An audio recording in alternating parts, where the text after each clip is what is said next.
प्रस्तुत करने की परमिशन दी गई। धन्यवाद अध्यक्ष जी। अध्यक्ष जी, दिल्ली के अंदर दिल्ली के लोगों को दूध की आपूर्ति हो और उसके साथ साथ हमारे दिल्ली के अंदर जो गाय भैंस पशुपालक करने वाले लोग हैं उनके लिए 1975-76 में अध्यक्ष जी दिल्ली के अंदर डेयरियों को अलॉट किया गया था, जिसमें ड्यूसूप का विभाग, एमसीडी का विभाग, जिन्होंने डेयरियों को अलॉटमेंट करने का काम 1975-76 में करने का काम किया था। लेकिन अध्यक्ष जी, जिस समय पर ये डेयरियां आवंटित की गई, अलॉट की गई, वो दिल्ली के बाहरी क्षेत्रों की तरफ, जैसे गाजीपुर डेयरी फार्म है तो वो दिल्ली यूपी के बॉर्डर पे दिल्ली के बाहर की तरफ है, जैसे घड़ोल डेयरी फार्म है तो वो दिल्ली यूपी नोएडा के बॉर्डर पे है, मदरपुर खादर है, ऐसे ही तमाम दिल्ली के अंदर 11 हैं, भलसवा डेयरी फार्म है, हाँ लगभग मेरे पे एक लिस्ट थी, हाँ लगभग 11 डेयरी फार्म है अध्यक्ष जी जो दिल्ली के अलग अलग हिस्सों में आवंटित किए गए थे। लेकिन उस समय पर वहाँ के हालात कुछ और थे और आज के हालात अध्यक्ष जी कुछ और हो चुके हैं। आज वहाँ डेयरी संचालित करने वाले लोगों के लिए पशुपालन वहाँ करना एक चुनौतीपूर्ण काम हो गया है। इसी के लिए अध्यक्ष जी आज एक संकल्प में यहाँ पर आपकी परमिशन से पढ़ रहा हूँ। राष्ट्रीय राजधानी क्षेत्र दिल्ली की विधानसभा दिनांक 27 सितंबर 2024 को आयोजित अपनी बैठक में संकल्प करती है। इस सदन में संज्ञान में आया है कि तत्कालीन दिल्ली प्रशासन ने वर्ष 1976 में शहर की आबादी से दूर घने जंगलों में पशु पालने के लिए उपयुक्त स्थानों पर डेयरी फार्मों की स्थापना की थी। दिल्ली के निरंतर विकास के परिणामस्वरूप इन डेयरी फार्मों के आसपास कई आवासीय कॉलोनी का निर्माण हो गया, जिस कारण कई डेयरी मालिकों को अपना व्यवसाय बंद करना पड़ा और स्थानीय निवासियों की मौजूदा डेयरी फार्मों के कारण अत्यधिक कठिनाइयों का सामना करना पड़ रहा है। इन कठिन परिस्थितियों के कारण कई डेयरी मालिकों ने पशुपालन का काम छोड़ दिया और उन पर आजीविका का खतरा मंडरा रहा है। इसके दृष्टिगत दिल्ली सरकार ने वर्ष 2018-19 में श्री गुलाब सिंह यादव जी की अध्यक्षता में एमसीडी, ड्यूसूप, डीडीए और डेयरी फार्म के प्रतिनिधियों की एक समिति का गठन किया, जिसने अनुमोदन किया कि इन डेयरी क्षेत्रों का भूभाग बदलकर मिश्रित भूभाग प्रयोग मिक्स लैंड यूज में किया जाए। यह आश्चर्यजनक है कि उस समिति की सिफारिश अभी तक लागू नहीं हो पाई है और लगभग 2.5 लाख लोगों की आजीविका पर संकट खड़ा हो गया है और वह अनिश्चितता के माहौल में जी रहे हैं। उपरोक्त गंभीर स्थिति को देखते हुए यह सदन दृढ़पूर्वक अनुमोदन करता है कि उक्त समिति की सिफारिशों के दृष्टिगत उक्त डेयरी क्षेत्रों का भूभाग बदलकर मिश्रित भूभाग प्रयोग मिक्स लैंड यूज किया जाए और लगभग 5 दशकों से स्थापित डेयरी फार्मों संबंधित मालिकों को अविलंब मालिका हक प्रदान किया जाए। धन्यवाद। श्री जय भगवान जी। माननीय अध्यक्ष महोदय, आपका बहुत बहुत धन्यवाद कि आपने मुझे इस अति महत्वपूर्ण मुद्दे पर बोलने का अवसर प्रदान किया। मैं जो अभी कुलदीप भाई ने प्रस्ताव रखा है डेयरी फार्मों के लिए, उसका समर्थन करता हूं। अध्यक्ष महोदय, सबसे पहले मैं आपको बताना चाहता हूं कि 1974 में जो दिल्ली की अलग अलग डेयरियां जो अलग अलग क्षेत्रों के अंदर थी, उनका नोटिफिकेशन किया गया और 1975 और 76 में इनको अलॉटमेंट की गई, जिसके अंदर घड़ोली डेयरी, भलसवा डेयरी और Goyla dairy, Shahbad dairy, Ghazipur dairy, Mashoodpur dairy, Madanpur Khadar dairy, Kakrola dairy, Nangli dairy और भी 1-2 डेयरियाँ हैं जिनका नाम मेरे पास नहीं है। तो ये करीब 11 से 12 डेयरियाँ पूरी दिल्ली के अंदर अलग अलग क्षेत्र में से उठा करके दिल्ली गेट के आसपास या अलग अलग क्षेत्रों से उठा करके इनको दिल्ली के बॉर्डरों पे डाल दिया गया। और वहाँ पर अध्यक्ष महोदय, सबसे बड़ा जो मुद्दा था, जब बॉर्डरों पे इनको डाला गया तो वहाँ पर इनके लिए व्यवस्था नहीं थी, ना ही तो इनके सैनिटेशन की कोई व्यवस्था थी, ना ही इनका जो गोबर, जो भैंसों का जो गोबर है उसको डालने के लिए कोई व्यवस्था की गई, ना ही जो इनके लिए पानी की व्यवस्था की गई, ना ही वैक्सीन की व्यवस्था की गई, ना ही मेडिसिन की व्यवस्था की गई। जब डेयरी वाले अपनी डेयरियों को लेकर के इन जगह पर पहुंचे तो उनकी जो भैंसें हैं वो मरने लगी, बहुत ज़्यादा परेशानी हो गई, जिसकी वजह से काफ़ी डेयरी वालों ने अपने प्लॉट छोड़ दिए और वो वापस दूसरी जगह पहुंच गए, जिसकी वजह से इन डेयरियों के अंदर धीरे धीरे वो अपने जो प्लॉट उनको अलॉट हुए थे वो सारे प्लॉट दूसरे लोगों को बेच करके वो चले गए। अध्यक्ष महोदय, इन कॉलोनियों के अंदर अब क्योंकि ज़्यादातर रेजिडेंशियल एरिया है और सबने अपने जो घर है वो बहुत ही बेहतरीन तरीके से बना रखे हैं, बड़े बड़े बना रखे हैं। और सबसे बड़ा मुद्दा जो है अध्यक्ष महोदय वो ये है इसके अंदर कि एक डेयरी वाले का जो बेटा है, ये जरूरी नहीं है कि वो डेयरी चलाएगा, क्योंकि मैं भी उसी डेयरी के अंदर रहता हूँ। अध्यक्ष महोदय, अगर मेरे पिताजी डेयरी चलाते थे तो ये जरूरी नहीं है कि मैं डेयरी चलाऊंगा। तो सभी बच्चे आज पढ़ लिख गए हैं, वो आगे बढ़ गए हैं, तो वो डेयरी करना नहीं चाहते। और 97% इन डेयरियों के अंदर आज घर बन गए हैं, रेजिडेंशियल एरिया हो गया है और कमर्शियल यूज हो रहा है।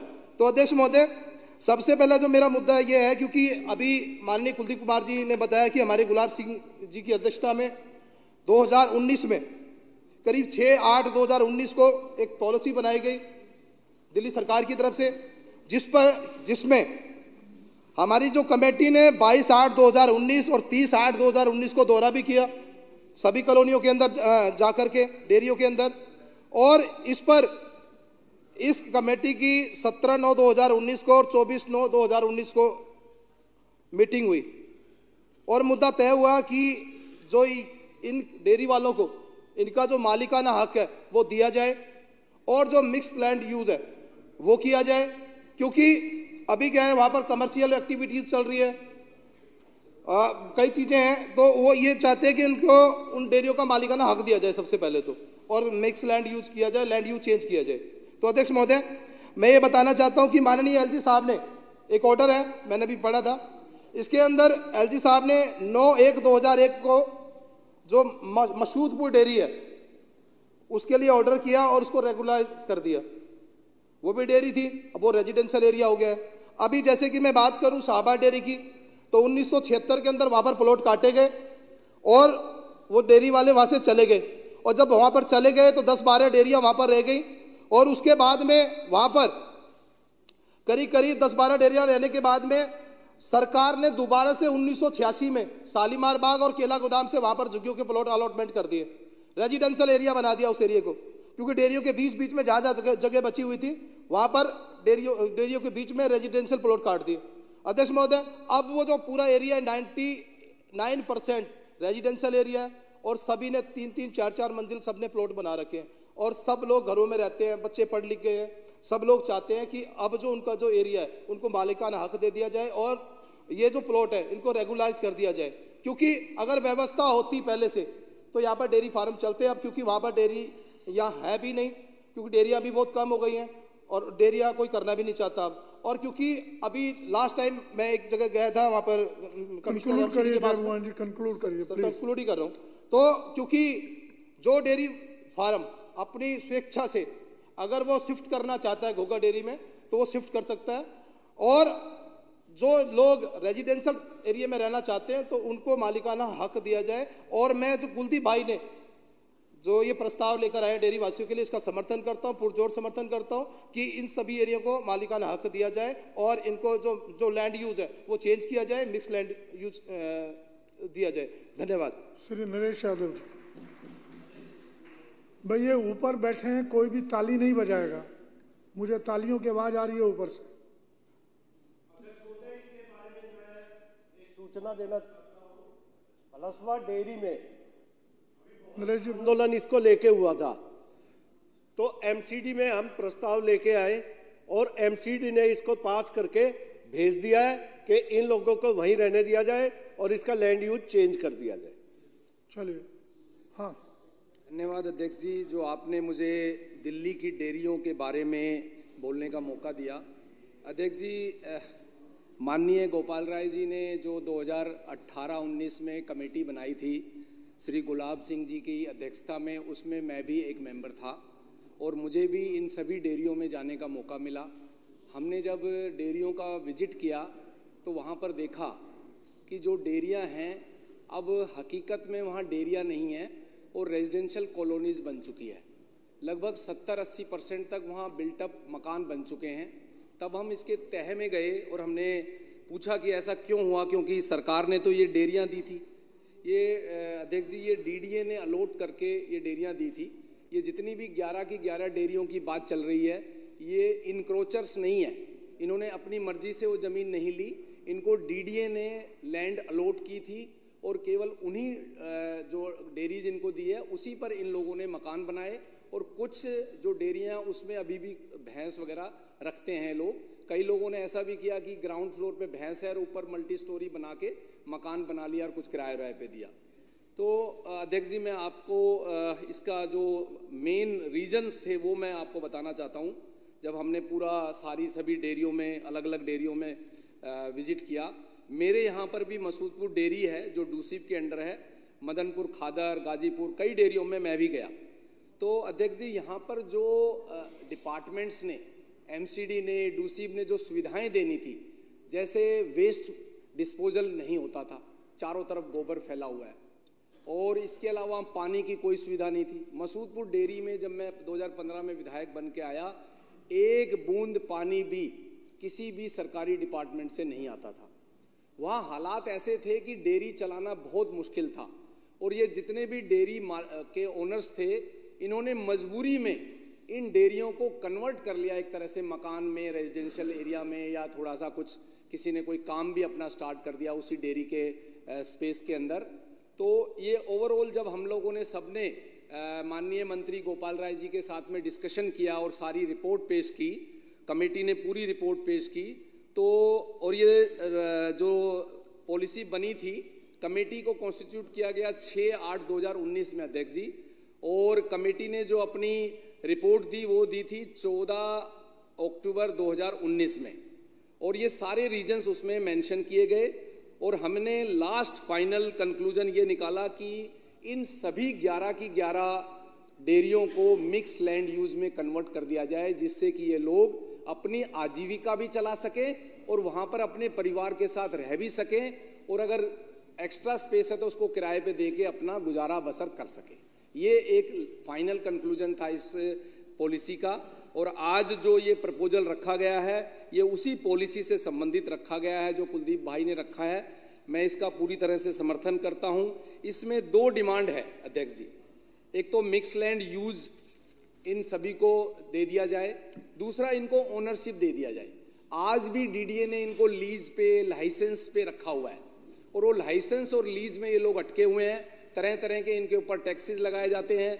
खुद डूसीब के पास भी अपनी कैलकुलेशन नहीं है। मैं बहुत बार गया हूं, मेरे पास कई बार नोटिस इशू कर दिए जाते हैं, सीलिंग प्रोसीडिंग स्टार्ट कर दी जाती है, कभी वहां पर एमसीडी आ जाती है, क्योंकि इन्होंने कुछ मकान भी बनाए हैं तो एमसीडी वहां पर जो इलीगल कंस्ट्रक्शन के लिए इनके खिलाफ नोटिस इशू कर देते हैं। इसके अलावा अध्यक्ष जी यहाँ पर एनजीओज आ जाते हैं कि ये तो डेयरियाँ थी और ये आज तुमने मकान क्यों बना लिए, तो ब्लैकमेलर्स आ जाते हैं इनके पास में।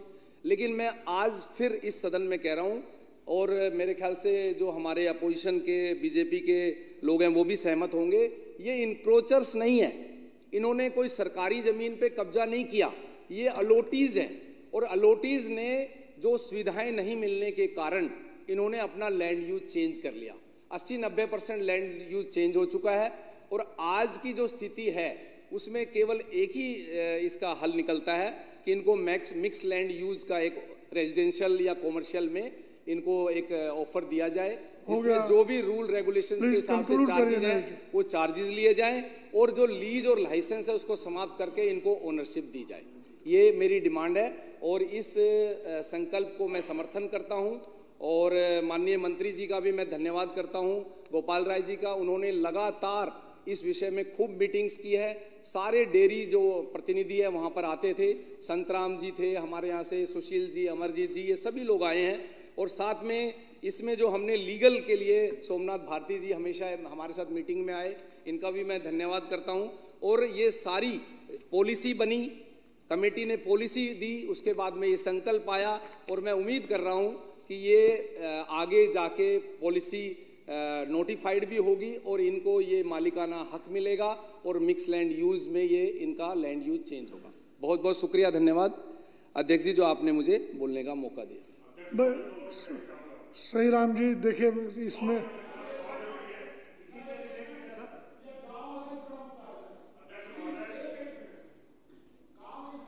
नहीं, मदनलाल जी अब इस पे नहीं, केवल मैं मेरे पास 2 नाम और आए हुए हैं। सही राम जी पहले खड़े हैं। सही राम जी भाई, आज विषय जो रह जाएंगे।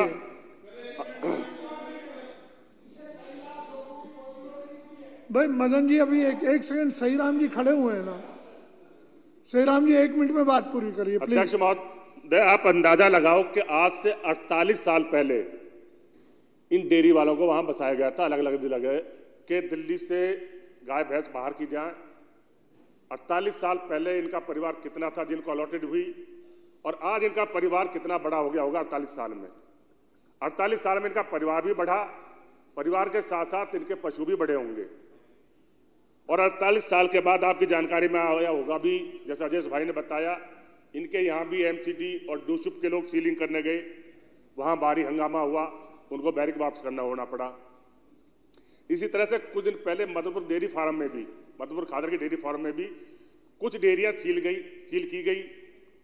इस कमेटी का मैं भी मेंबर हूं, मैंने भी ये प्रस्ताव पहले भी रखा था कि इन लोगों का, अध्यक्ष महोदय, एक छोटी सी रिक्वेस्ट है, कमेटी ने भी रिक्वेस्ट की थी, एमसीडी में भी पास हो चुका है कि इनको मालकाना हक फ्री होल्ड करके इनको मालकाना हक दे दिया जाए। इतनी सी बात है, उसके लिए कई हजार लोगों के ऊपर तलवार लटकी हुई है। और उसमें दूसरी रिक्वेस्ट मेरी है सरकार से भी, निगम में भी, कि जब तक इस पे फैसला ना हो जाए, इनको मालकाना हक ना दिया जाए, तब तक के लिए जो सीलिंग की तलवार इनके ऊपर लटकी हुई है, उस सीलिंग को तुरंत रोका जाए। अध्यक्ष महोदय, बड़े मजे की बात है कि ये कार्रवाई कहां से शुरू हुई, सबसे बड़ी बात तो ये है, एक एनजीओ ने एनजीटी में केस डाला कि जी सफाई व्यवस्था नहीं हो रही, पशुओं के साथ क्रूरता हो रही है। अध्यक्ष महोदय, सफाई व्यवस्था करना किसकी जिम्मेवारी है, ये भी सोचना पड़ेगा आपको। वहां सुविधा देने की जिम्मेवारी किसकी है, ये भी सोचना पड़ेगा आपको। अगर वहां ये सब सरकारें, निगम या डूशुप या डीडीए ये सब फैसिलिटी वहां दे देती तो ये नौबत ना आती, नंबर 1। नंबर 2, जब परिवार बढ़ा है, पशु बढ़े हैं, तो नेचुरल है कि वहां जो काम करने वाले लोग हैं वो भी बढ़े होंगे। अब उनके रहने की व्यवस्था तो करनी पड़ेगी डेयरी वाले को, चाहे वो नीचे डेयरी करके ऊपर अपना मकान बनाए, उससे ऊपर जो काम करने वाले उनके लिए बनाए। ये तो बहुत जरूरी है, सिंपल सी बात है, ये तो समय की जरूरत है। अध्यक्ष मेरा महोदय, आपसे मेरा निवेदन है, कुलदीप भाई जो ये प्रस्ताव लाए हैं, इस पर गहनता से विचार करके जल्द से जल्द एक फैसला लिया जाए कि इनको फ्री होल्ड करके इनको मालकाना हक दिया जाए। ये मेरी सदन से रिक्वेस्ट है। बहुत बहुत धन्यवाद अध्यक्ष जी। मदन लाल जी, अभी ये विषय बहुत हो गया, प्लीज। धन्यवाद अध्यक्ष महोदय। 1974-75 का वो टाइम है जब इमरजेंसी का टाइम था। दिल्ली के गांवों को शहरीकृत गांव कर दिया गया था। ऐसे समय में जिनके पास गाय भैंस थी, सबसे सरकार को परेशानी होने लगी। काऊ हट्स खत्म हो गए, चरागाह बंद हो गए, थे ही नहीं। दिल्ली के एक्सपेंशन के साथ साथ जितनी खेती की जमीनें थी वो सारी मकानों में बदलने लगी।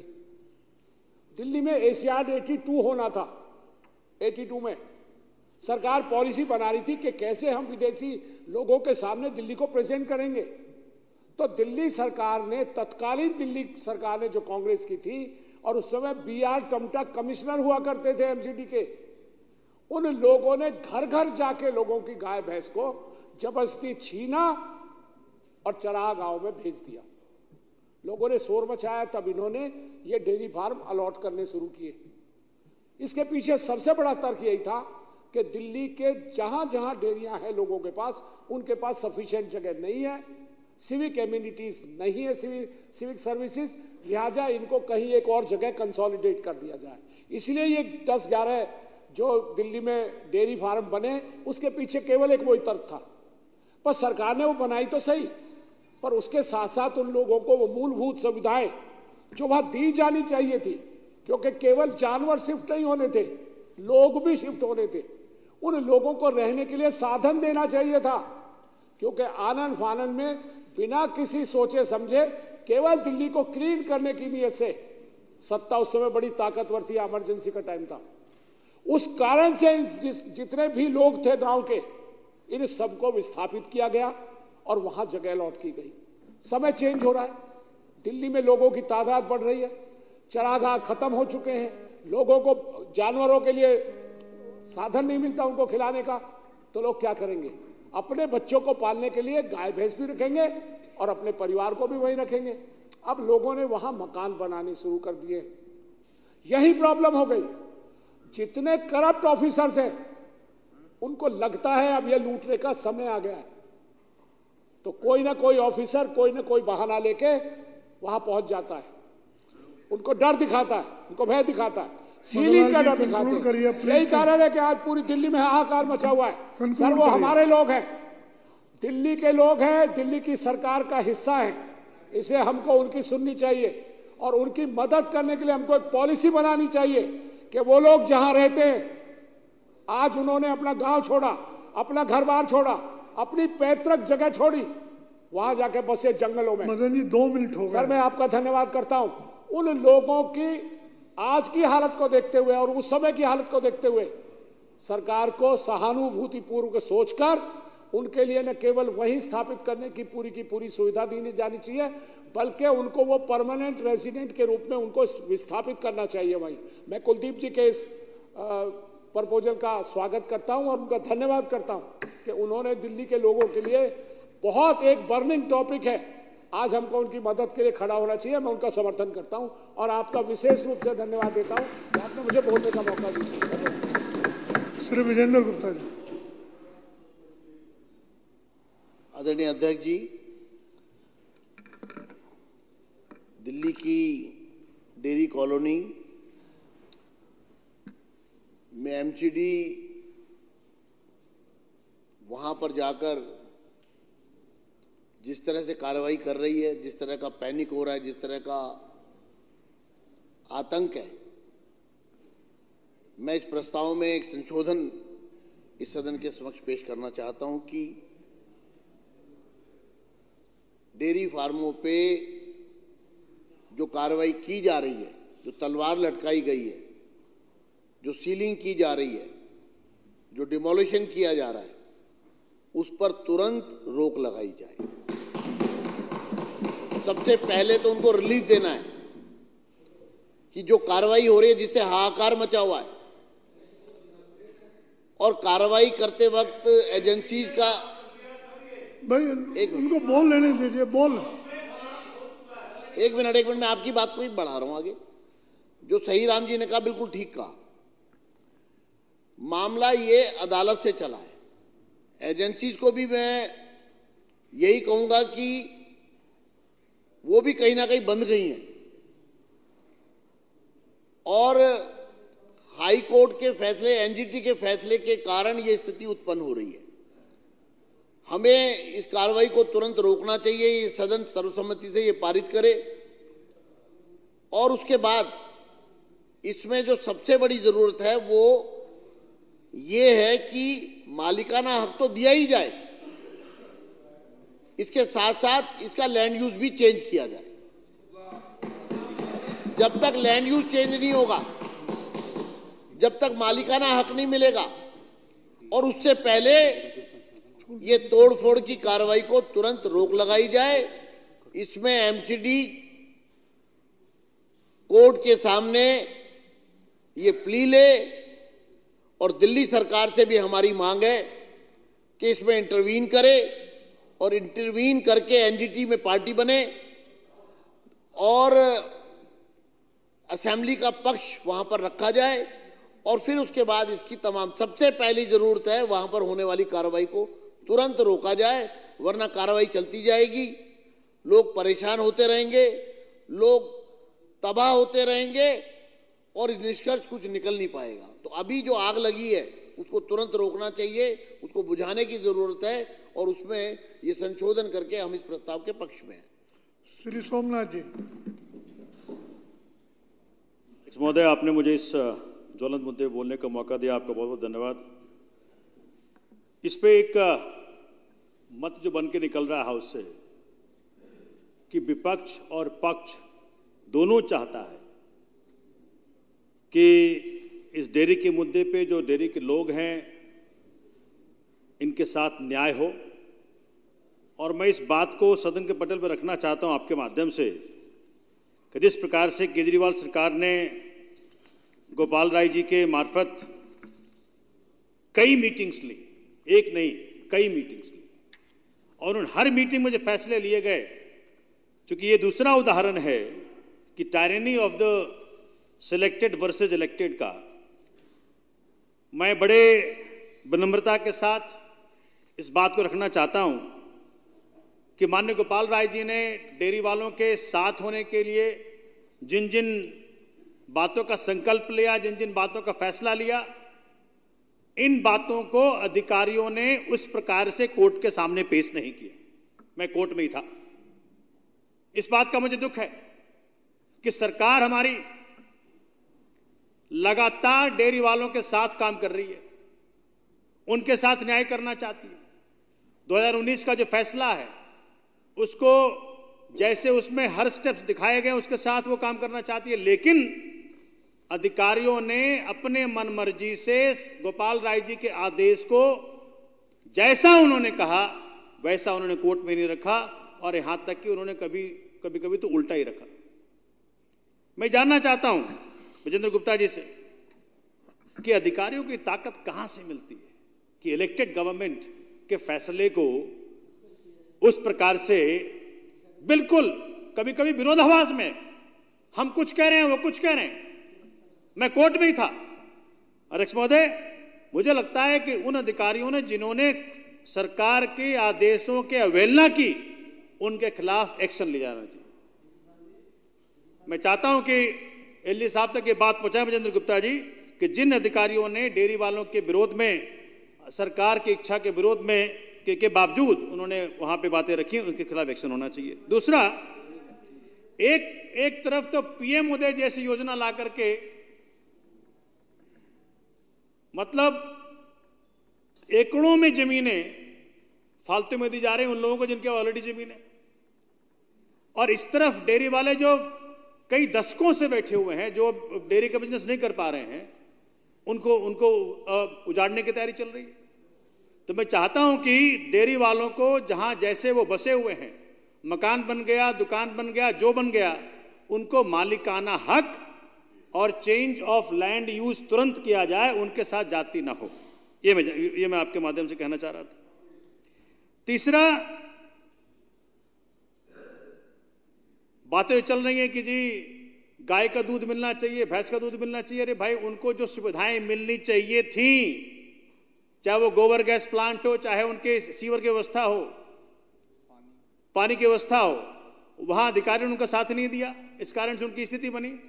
और चौथा, भाई जिन गायों की, जिन भैंसों की आप वहां पे चिंता हाईकोर्ट में करना चाहते हैं, वो गायें और वो भैंसें इन डेयरी वालों की नहीं है।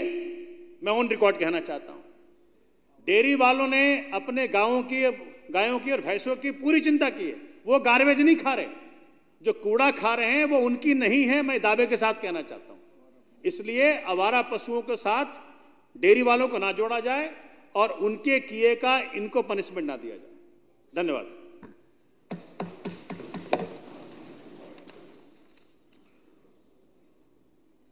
कुलदीप कुमार जी ने जो संकल्प सदन में रखा, भाई अब नहीं, देखिए मैं अब किसी को नहीं, प्लीज मैं रिक्वेस्ट कर रहा हूं हाथ, भाई ये ठीक नहीं है नरेश यादव जी, ऐसे तो काम नहीं चल सकता, ऐसे तो मैं हेल्पलेस हूं, मैं सदन नहीं चला सकता, ऐसे सदन नहीं चल सकता।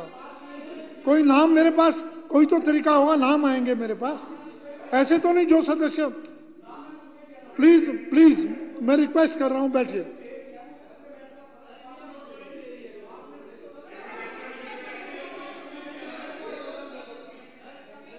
बोलिए, दो मिनट में पूरा करिए प्लीज। सर एक बात बताओ, पहली बात तो मुझे बोलने का इस मामले में तो बिल्कुल राइट है, और मुझे ही नहीं बोलने दे रहे हो आप। बोलिए। अध्यक्ष महोदय, बहुत बहुत धन्यवाद। लागे 2-4 दिन आप भी डेयरी में रखने पड़ोगे। अध्यक्ष महोदय, मैं 2019 में माननीय मंत्री गोपाल राय जी ने एक समिति का गठन किया, जिसकी अध्यक्षता करने का मुझे मौका मिला, और इस पूरे मामले को बड़ा बारीकी से मैंने समझा। अभी सभी माननीय सदस्यों ने अपने अपने वक्तव्य रखे, लेकिन इसको समझने की ज़रूरत है। जब करीबन हमारी उम्र जितनी है, उस समय डेयरियाँ अलॉट की गई थी, 50-50 गज की डेयरियाँ हैं, जिसके अंदर रूल रेगुलेशन था कि 5 भैंस और 3-4 बच्चे उनके उस डेयरी के अंदर रह सकते हैं। लेकिन जो लोग इन डेयरियों में पशुपालन करने के लिए आए थे उनको समझने की जरूरत है वो लोग कौन है।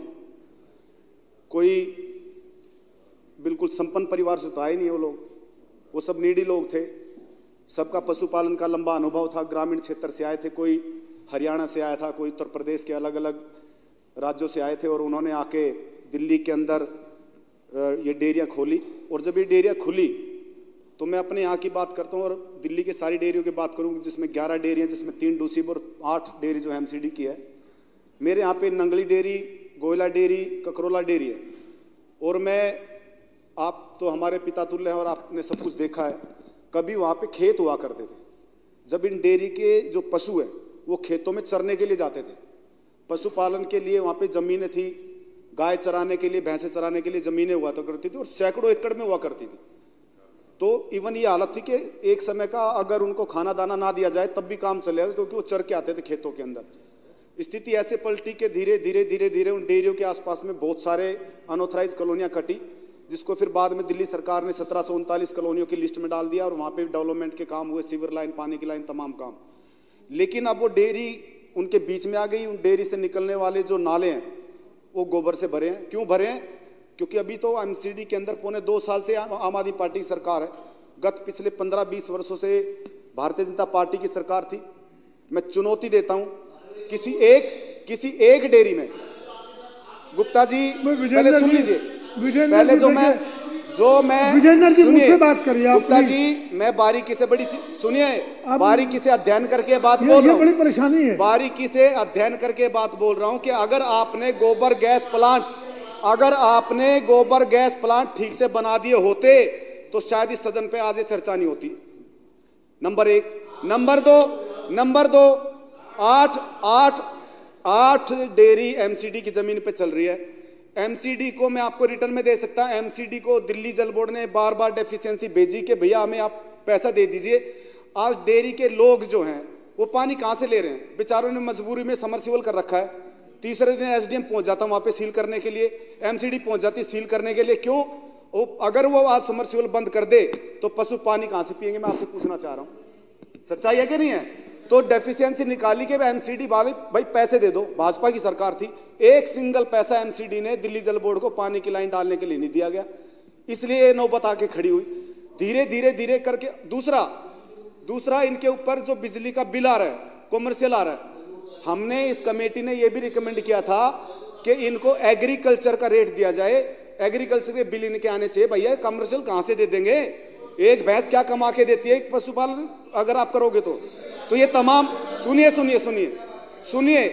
तो ये बोल रहे हैं ना भाई साहब, सुन लीजिए वो गुप्ता जी, चीजों को समझिए, सुनिए। अब बात आई है मिक्स लैंड यूज की। क्यों मिक्स लैंड यूज का क्या फायदा होगा? अच्छा, दूसरी बात क्या कि इन्होंने कच्चे स्ट्रक्चर बना लिए, ऊपर टीन सेट डाल दिया। अब मान लीजिए घर में 2 बेटे हैं, 2 बेटियां हैं, उनकी मदर है, उनके फादर है, और उनके पिताजी पशुपालन करने के लिए किसी एक डेयरी में आ गए। परिवार कहाँ जाएगा जी? परिवार को छोड़ के आ जाए? और वो बेचारा अपने 4-5 बच्चों को, अपने परिवार को पूरा लेकर वहाँ पे आ रहा है, तो थोड़ा सा स्ट्रक्चर बना लिया ऊपर उन्होंने।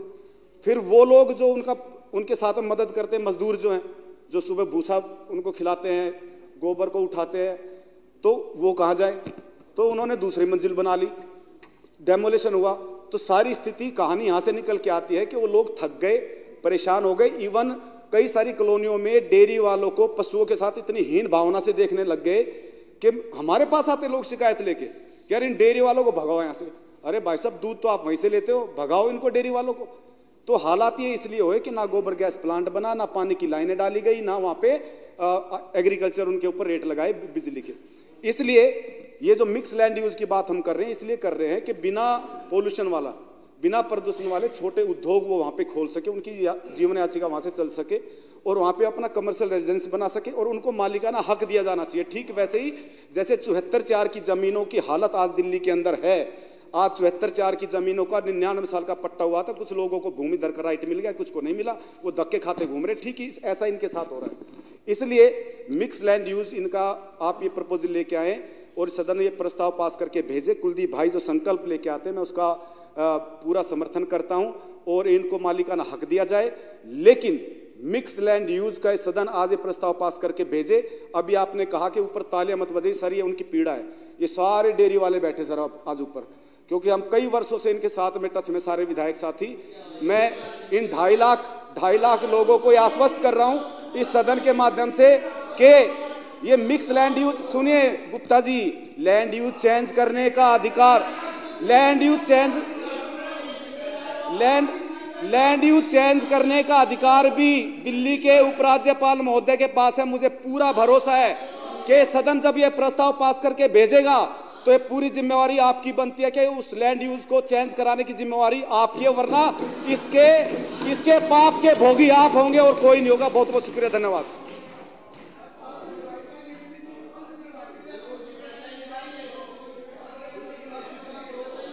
अब श्री कुलदीप कुमार जी द्वारा प्रस्तुत संकल्प सदन के सामने है।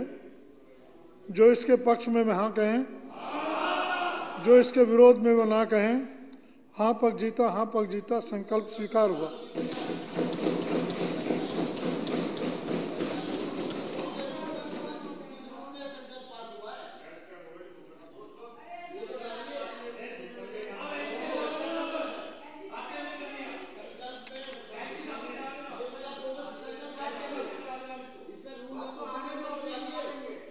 ये रेजुलेशन 88 में आता ना, ये रेजुलेशन 88 में, विजेंद्र जी,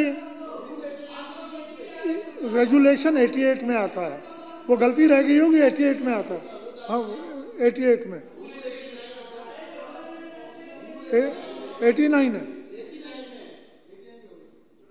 चलिए लंच के लिए 2:45 बजे तक, लंच के लिए 2:45 बजे तक हाउस स्थगित किया जाता है।